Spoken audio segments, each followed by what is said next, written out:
في بداية الفيلم بنشوف جندي لسه راجع من خدمته واسمه راي، وهو قرر انه يتقاعد من الخدمة ويعيش شخص عادي جدا مع حبيبته. راي اصله امريكي عربي واتقابل مع خطيبته كيلي وطلب منها انها تتجوزه، وهي وافقت على طلبه.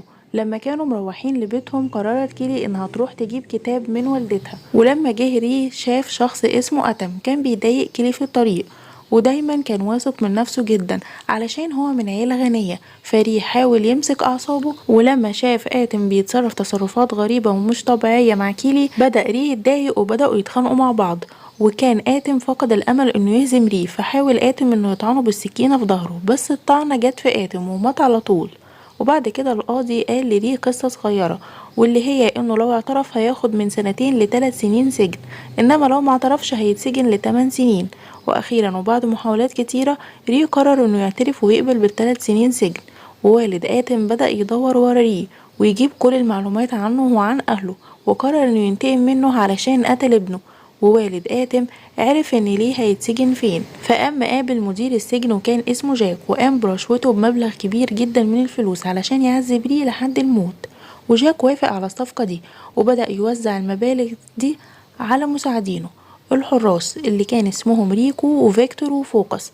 ومن ساعة ما ري وصل السجن اتعرض لضغوطات كتيرة، وشخص اسمه توني عمل مشكلة معاه وقام بدفع ري لحد ما عمل خناقة بالإيد.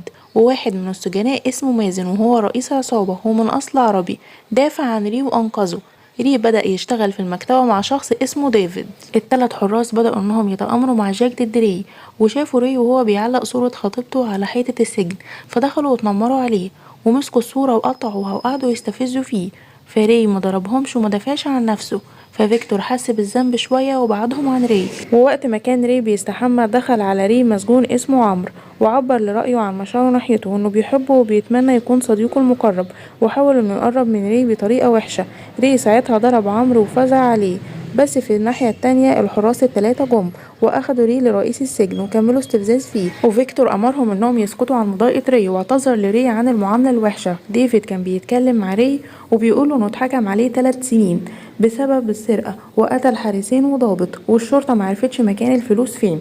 وفي يوم من الأيام جت كيلي لزيارة ري، ولكن فشلت في رؤيته بسبب الحراس التلاتة.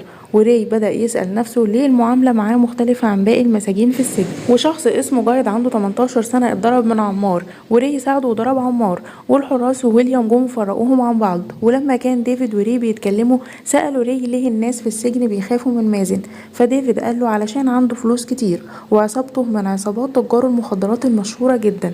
ومازن جه لري وعرض عليه انه ينضم لعصابته، بس ري رفض جدا على الرغم من حماية مازن لري. وكان ديفيد وري بيستحموا، فديفيد قال لري انه عنده بنت بس هي ما زارتوش ولا مرة. بس فجأة رجالة مازن جم وقتلوا توني اللي كان في الحمام مع ديفيد وري ورموا التهمة على ري. بعد كده قابل ري رئيس عصابة توني وكان اسمه دودو، وعمرو قرب من جايد وقام باغتصابه، وأمر مازن جايد ان يقتل عمار، بس ري قال له ما تعملش كده علشان اللي هتعمله دلوقتي علشان هيطاردك طول حياتك. وفي الوقت ده جت كيلي لمقابلة ري وقابلها فوكس وروكي وطلبوا منها انها تخلع هدومها علشان يفتشوها، وراحوا مصورينها وهي عريانة وبدأوا باستفزاز ري بفيديو كيلي.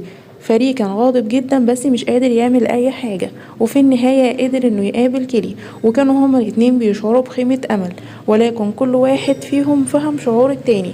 وفي الحمام جايد كان بيبكي لانه قتل عمار، وكان ري وديفيد بيتكلموا ودخلوا عليه الحراس واخدوه لمستودع السجن، واتضح ان مازن متفق معاهم وهدد ري بانه هيخلص على صاحبه وعلى خطيبته لو ما تعاونش معاهم، وبدأ انه يضرب مازن، بس روك وفوكس بدأوا بتشتيته. بس في النهاية ري فاز عليهم وري قرر يقتل فوكس، بس ويليام وقفه وقال له ان الاوامر ما جاتش منه. وسأل ويليام جاك ليه وديت ري ومازن للمستودع وانت عارف انك هتخسر حد منهم، فجاك رد عليه وقال له انه هو رئيس وطرده بره. وري اتعزل في مكان ضلمه وبرد، والحراس دلوقتي خايفين من ري وويليام، وري فضل محبوس في المكان الضلمه ده شهور، وبيستمروا الحراس في استفزاز ري لدرجة ان اصبح ري بيعاني من انهيار عقلي، لحد ما ويليام امر باخراجه. وسأل ويليام عن الاسباب، ولكن ري قرر انه يسكت وانه مش واثق في اي اي حد. فجه بولي وقال لديفيد انه يحذر من مازن لانه عايز يقتل راي، وفي الجيم امر مازن جايد انه يقتل راي ولكنه رفض لان راي كان دايما بيساعده.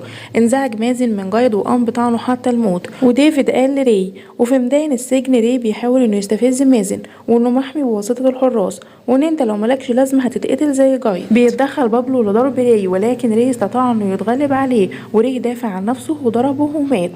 مازن امر جميع رجالته انهم يضربوا راي، ودخل مازن ورجالته وادوله سلاح علشان يقتل راي، وكان على وشك انه يطعنه ولكن ديفيد دافع عنه واتصاب، وقام دودو بقتل مازن انتقاما لتوني. وراي ساعتها ادرك ان السجان هو العقل المدبر لده، وويليام جاب راي علشان يتكلم معاه ويسأله ليه كل ده، وقال له جاك انه هيتسجن لبقية حياته لان دي اوامر والد آتم. وفي اللحظة دي كان راي بيسجل لجاك، وامر ويليام انه يتم القبض على جاك هو ومساعدينه التلاتة، وحكم عليهم بالاعدام. وديفيد قابل راي وقال له ان في فلوس معاه كتير، وقال له على مكانها وامره انه يستخدمها ويعيش في سلام وهدوء مع كيلي حبيبته لانه بقى كبير خلاص في السجن ومستحيل يخرج. وطلب منه ان يدي شنطة من الفلوس لبنته اللي بتعيش في جيلفورد. وتم اطلاق سراح ديفيد وقابل كيلي وحصل على المال، وقابل بنت ديفيد وادالها الشنطة وقال لها يا ريت تروح تزوره في السجن. وبدأ ري وكيلي حياة جديدة، وبيخلص الفيلم على كده.